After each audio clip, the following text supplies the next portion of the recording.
Hi everyone and welcome back. This is Zumair from Simple Tutorials, and today we will be discussing about how to check if iPhone battery has been boosted or not. Now, before we dive in, there's a link in the description that you can access to simply donate to our channel. So if you do that, that will be highly appreciated. So we have some of the representation here. So of course you know how to head over to your battery settings. Make sure to head over to your battery settings, and there you should be analyzing the graph, and then you're going to be comparing your model. So like for example, in 2024, if you're using an older version of an iOS device, let's say an iPhone 12 Pro Max or an iPhone 12 base variants, then if the battery seems to be up to, let's say, 90%, then most probably it will be boosted or even replaced. So that could be a scenario.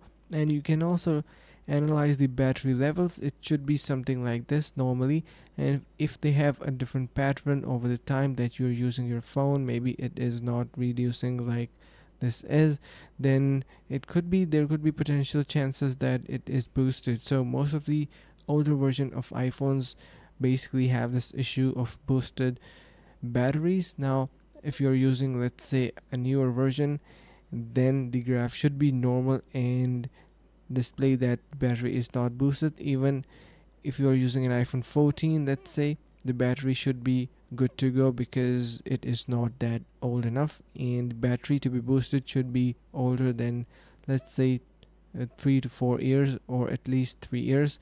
And for those models, people usually boost their batteries. So make sure to purchase your iPhone carefully if you're using it. Buy one. And yeah, so that is it for this video, guys. Make sure to subscribe to our channel, and do not forget to head over to the link in the description to donate, as any small amount will be making a large impact. See you guys around in the next video.